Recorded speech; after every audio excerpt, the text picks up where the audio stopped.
रात के 2:08 हो रहे थे। इलाहाबाद, जो कि अब प्रयागराज कहलाता है, वहाँ के एक पुराने हॉस्टल में एक कमरा है, रूम 108। वो कमरा सालों से बंद है, फिर भी हर रात उसमें लाइट जलती है।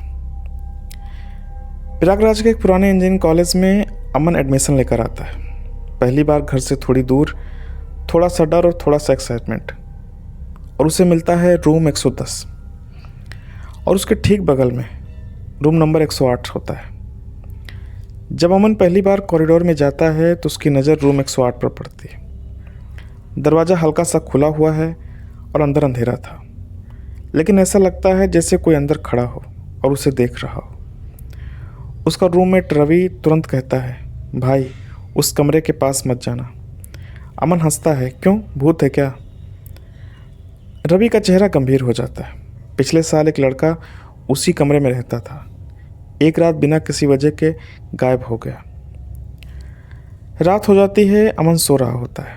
तभी ठक ठक ठक की आवाज़ आती है और दरवाजे पर हल्की दस्तक होती है। अमन घड़ी देखता है, रात के 2:08 हो रहे थे। रवि गहरी नींद में है, जैसे उसे कुछ सुनाई ही नहीं दे रहा हो। दस्तक फिर होती है। अमन धीरे धीरे उठता है और दरवाज़ा खोलता है। बाहर कोई नहीं था, लेकिन रूम 108 का दरवाज़ा अब पूरी तरह खुला था। अमन जिज्ञासा में रूम 108 के पास जाता है। अंदर झांकता है। कमरा पुराना था, धूल से भरा, लेकिन बिस्तर पर किसी के बैठने के निशान ताज़ा थे और दीवार पर लिखा था, 2:08 के बाद मत रुकना। अमन का दिल तेज़ी से धड़कने लगता है। तभी पीछे से आवाज़ आती है, तू भी आ गया? अमन तुरंत पलटा, कोई नहीं था। अगली सुबह अमन वार्डन से रूम 108 के बारे में पूछता है। वार्डन का चेहरा उतर जाता है। वार्डन कहता है, वो कमरा 2 साल से बंद है और तुम्हारे फ्लोर पर कोई 108 नहीं है। अमन हैरान हो गया, लेकिन सर वो तो मेरे कमरे के बगल में है। वार्डन बोला, तुम्हारा कमरा 110 है और उसके बगल में 109 है। अमन दोबारा जाकर देखता है, रूम 108 गायब है। वहाँ सिर्फ एक सीधी दीवार है। उस रात फिर 2:08 पर दस्तक होती है। इस बार अमन दरवाज़ा नहीं खोलता, लेकिन अंदर से आवाज़ आती है, मैंने भी नहीं खोला था। फिर भी वो अंदर आ गया। अमन धीरे धीरे पीछे मुड़ता है। कमरे के कोने में एक लड़का खड़ा था, वही हॉस्टल यूनिफॉर्म। चेहरा साफ नहीं दिख रहा था, लेकिन उसकी आंखें सीधा अमन को देख रही थी। अमन जड़ हो जाता है। वो लड़का धीरे से कहता है, अब तू भी यहीं रहेगा 2:08 के बाद।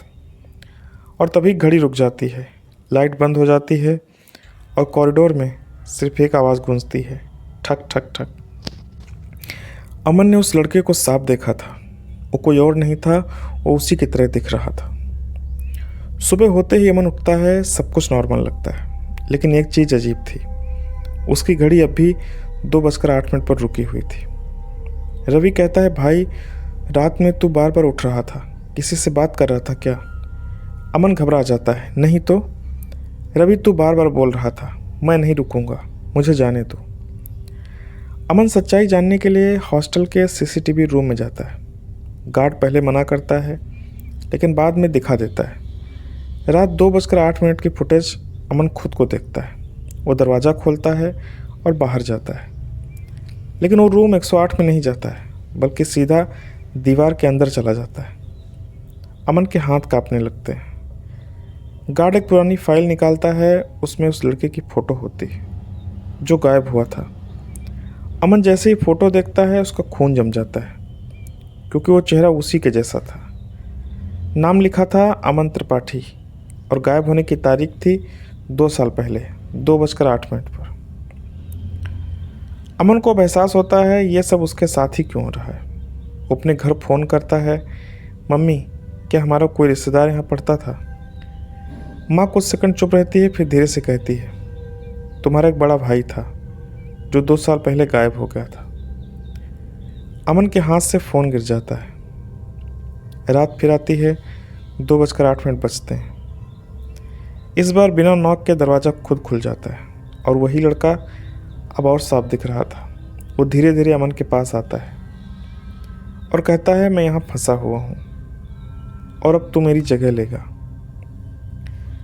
अमन चिल्लाता है, तू मेरा भाई है, लड़का मुस्कुराता है, नहीं, मैं तू हूँ। अचानक कमरे की दीवार क्रैक होने लगती है और उसके पीछे वही रूम 108 दिखाई देता है। अंदर कई लोग खड़े थे, सबके चेहरे अमन जैसे थे और सब एक साथ बोलते हैं, 2:08 के बाद कोई बाहर नहीं जाता। अमन ने अपनी ही शक्ल वाले कई लोगों को देखा था, लेकिन सबसे डरावनी बात यह नहीं थी, सबकी आंखें बंद थीं और जैसे ही अमन अंदर गया सबकी आंखें एक साथ खुल गईं। अमन डर के बावजूद एक कदम आगे बढ़ता है। रूम 108 अब पहले जैसा नहीं था। अंदर एक लंबा अंधेरा गलियारा था, दीवारों पर अजीब निशान बने हुए थे और हर तरफ घड़ियां टंगी थीं। सबकी सुइयां 2:08 पर रुकी हुई थीं। पीछे से दरवाज़ा अपने आप बंद हो जाता है। अब अमन फंस चुका था। अचानक दीवार पर कुछ लिखावट उभरने लगती, जैसे कोई अदृश्य हाथ लिख रहा हो। ये जगह उस समय का जाल है, यहाँ आने वाला कभी बाहर नहीं जाता। अमन धीरे धीरे आगे बढ़ता है। उसे एक पुरानी डायरी मिलती है और डायरी खोलते ही उसमें वही लड़के की हैंड राइटिंग होती है जो उससे मिलता जुलता था। डायरी में लिखा था, अगर कोई ये पढ़ रहा है तो समझ लो तुम भी फंस चुके हो। हर 2 साल में एक कमरा किसी एक को चुनता है और उसकी जगह कोई और ले लेता है। मैं निकलने की कोशिश कर चुका हूँ, लेकिन यहाँ से बाहर जाने का सिर्फ एक ही रास्ता है। अमन तेज़ी से पन्ना पलटता है और आखिरी लाइन अधूरी लिखी थी, अगर 2:08 के पहले।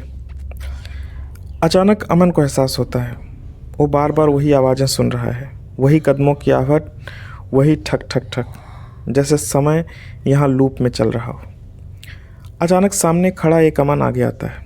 वो कहता है, हम सब कोशिश कर चुके हैं, लेकिन हर बार 2:08 आते ही सब रीसेट हो जाता है। अमन घबराकर पूछता है, तो मैं क्या करूं?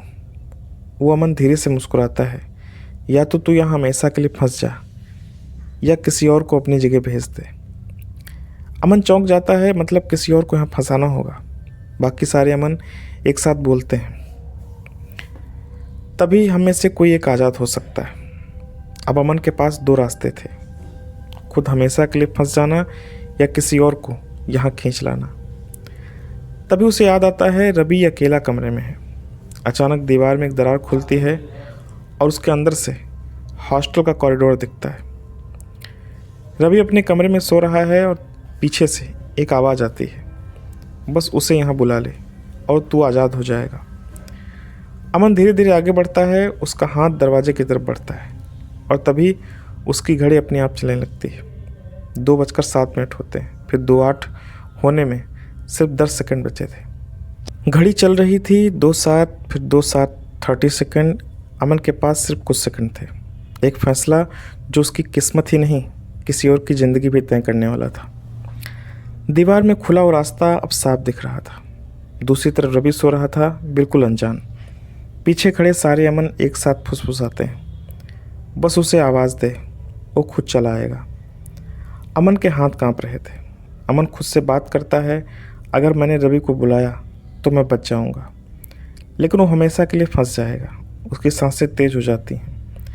घड़ी में 2:07 हो चुके थे। अचानक सारे अमन उनके करीब आने लगते हैं और उनकी आंखें अब काली हो चुकी थीं और सब एक साथ चिल्लाते हैं, जल्दी कर वरना तू भी हमारे जैसा बन जाएगा। अमन डर के मारे चिल्लाता है, नहीं। अमन अचानक कुछ नोटिस करता है। दीवार पर वही अधूरी लाइन फिर से दिखती है, अगर 2:08 के पहले सच देख लिया जाए। अमन सोच में पड़ जाता है, सच? कौन सा सच? अचानक पूरा कमरा बदलने लगता है। दीवार गायब, घड़ियाँ टूटने लगती और अमन खुद को एक पुराने सीन में देखता है। वही हॉस्टल 2 साल पहले। एक लड़का जो बिल्कुल अमन जैसा दिखता है, डर के मारे अपने दोस्त को बुलाता है और जैसे ही दोस्त अंदर जाता है वो खुद बाहर निकल जाता है। अमन अब समझ चुका था, ये चक्र ऐसे ही चलता आया है। हर बार कोई एक से बचने के लिए दूसरे को फंसाता है और तभी पीछे खड़ा अमन हंसता है और कहता है, अब बारी तेरी है। घड़ी में 2:07, फिर 59। अमन की आंखों में आंसू आ जाते हैं। वो धीरे से बोलता है, मैं किसी और को नहीं फंसाऊंगा। बाकी सारे अमन गुस्से में चिल्लाते हैं, तो तू भी यहीं सड़ेगा। अचानक घड़ी में 2:08 हो जाते हैं। सब कुछ अंधेरा हो जाता है और कुछ सेकंड बाद अमन खुद को अपने कमरे 110 में पाता है। सब नॉर्मल, जैसे कुछ हुआ ही नहीं। रवि उठकर बोलता है, भाई तू ठीक है? अमन राहत की सांस लेता है, लेकिन तभी आईने में देखता है और उसकी सांस रुक जाती है। आईने में उसका चेहरा नहीं बल्कि उसी अमन का चेहरा दिख रहा था जो रूम 108 में फंसा हुआ था। अमन कमरे में वापस आ चुका था। सब कुछ नॉर्मल लग रहा था, लेकिन आईने में वो खुद नहीं था। अमन डरते हुए आईने के पास जाता है। आईने में खड़ा अमन धीरे धीरे मुस्कुराता है।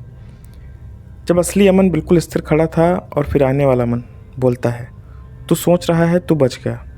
अमन पीछे हट जाता है। आने वाला अमन धीरे धीरे बाहर आने लगता है, जैसे आईना कोई दरवाज़ा हो। कोई भी यहाँ से बाहर नहीं जाता, बस जगह बदलता है। अमन की सांसें तेज हो जाती हैं। मतलब आने वाला अमन हंसता है, तूने किसी को फंसाया नहीं, इसलिए अब तू खुद दरवाज़ा बन गया है। अमन समझ नहीं पाता, लेकिन तभी उसे एहसास होता है कि उसका शरीर हिल नहीं रहा है। उसके हाथ धीरे धीरे पत्थर जैसे सख्त हो रहे हैं। अचानक दीवारें फिर बदलने लगती हैं। पूरा कमरा 108 में बदल जाता है और बाकी सारे अमन गायब हो जाते हैं। अब वहाँ सिर्फ एक ही चीज़ है, एक आईना, और उस आईने के अंदर कई लोग फंसे हुए हैं। आईने के अंदर से आवाज़ आती है, हर 2 साल में एक नया दरवाज़ा बनता है और बाकी सब बस इंतज़ार करते हैं। अमन चिल्लाता है, मुझे बाहर जाने दो, लेकिन अब उसकी आवाज़ आईने के अंदर से आ रही थी। अचानक सीन बदलता है। नया स्टूडेंट हॉस्टल में आता है। नाम था रोहित और उसे मिलता है रूम 110 और उसके बगल में 108। दरवाज़ा हल्का सा खुला हुआ। रोहित अंदर झांकता है और उसे दिखता है एक आईना, जिसमें एक लड़का फंसा हुआ है। वो था अमन। आईने के अंदर से अमन धीरे से बोलता है, 2:08 के बाद मत रुकना।